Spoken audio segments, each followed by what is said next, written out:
Over the course of the night, aircraft began launching from 20 different bases. It involved more than 150 aircraft.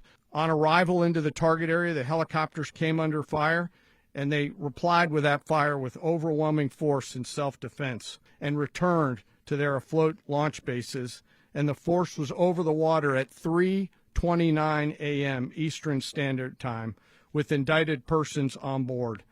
And both Maduro and his wife were embarked aboard the USS Iwo Jima. Thank you, Mr. Secretary. Thank you, Mr. President, and good morning.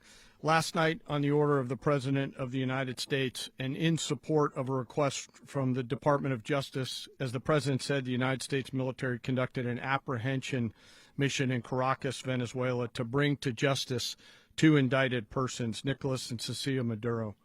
This operation, known as Operation Absolute Resolve, was discreet, precise, and conducted during the darkest hours of January 2nd and was the culmination of months of planning and rehearsal, an operation that, frankly, only the United States military could undertake. What I'd like to do this morning is talk to you through some of the preparation and the details without compromising any of our tactics, techniques, and procedures. There is always a chance that we'll be tasked to do this type of mission again. Our interagency work began months ago and built on decades of experience of integrating complex air, ground, space, and maritime operations. While the past 2 decades have honed the skills of our special operations forces, this particular mission required every component of our joint force, with soldiers, sailors, airmen, Marines, and Guardians working in unison with our intelligence agency partners and law enforcement teammates in an unprecedented operation. We leveraged our unmatched intelligence capabilities and our years of experience in hunting terrorists, and we could not have done this mission without the incredible work by various intelligence agencies, including the CIA, NSA, and NGA. We watched, we waited, we prepared, we remained patient and professional. This mission was meticulously planned, drawing lessons from decades of missions over the last many years, many missions over these last many years. This was an audacious operation that only the United States could do. It required the utmost of precision and integration within our joint force. And the word integration does not explain the sheer complexity of such a mission.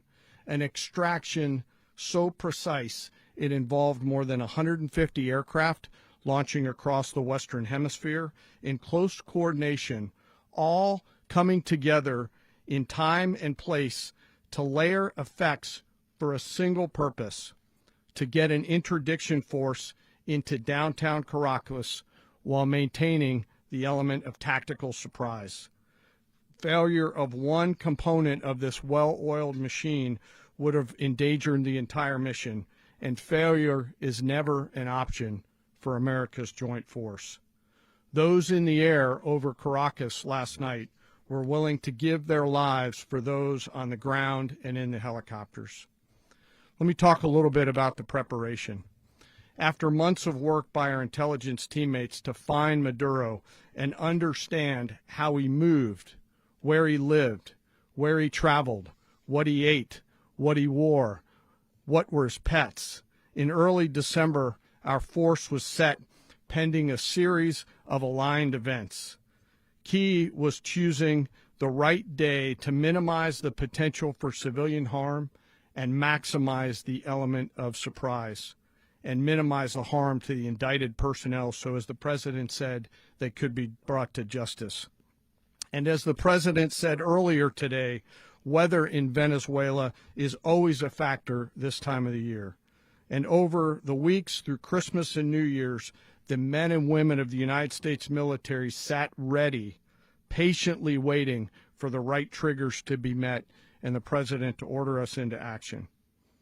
Last night, the weather broke just enough, clearing a path that only the most skilled aviators in the world could maneuver through. Ocean, mountain, low cloud ceilings, but when tasked with a mission, this organization does not quit. At 10:46 p.m. Eastern Time last night, the President ordered the United States military to move forward with this mission. He said to us, and we appreciate it, Mr. President, good luck and Godspeed. And those words were transmitted to the entire Joint Force. Over the course of the night, aircraft began launching from 20 different bases on land and sea across the Western Hemisphere. In total, more than 150 aircraft, bombers, fighters, intelligence, reconnaissance, surveillance, rotary wing were in the air last night. Thousands and thousands of hours of experience were airborne. Our youngest crew member was 20, and our oldest crew member was 49, and there's simply no match for American military might. As the night began, the helicopters took off with the extraction force, which included law enforcement officers, and began their flight into Venezuela at 100 feet above the water. As they approached Venezuelan shores, the United States began layering different effects provided by Spacecom, Cybercom, and other members of the interagency to create a pathway. Overhead, those forces were protected by aircraft from the United States Marines, the United States Navy, the United States Air Force, and the Air National Guard. The force included F-22s, F-35s, F-18s, EA-18s, E-2s, B-1 bombers, and other support aircraft, as well as numerous remotely piloted drones. As the force began to approach Caracas, the Joint Air Component began dismantling and disabling the air defense systems in Venezuela, employing weapons to ensure the safe passage of the helicopters into the target area. The goal of our air component was, and always will be to protect the helicopters and the ground force and get them to the target and get them home. As the force crossed the last point of high terrain where they'd been hiding in the clutter, we assessed that we had maintained totally the element of surprise. As the helicopter force ingressed towards the objective at low level, we arrived at Maduro's compound at 1:01 a.m. Eastern Standard Time, or 2:01 a.m. Caracas local time, and the apprehension force descended into Maduro's compound and moved with speed, precision, and discipline towards their objective and isolated the area to ensure the safety and security of the ground force while apprehending the indicted persons. On arrival into the target area, the helicopters came under fire, and they replied with that fire with overwhelming force in self-defense. One of our aircraft was hit but remained flyable, and as the President said earlier today, all of our aircraft came home, and that aircraft remained flyable during the rest of the mission.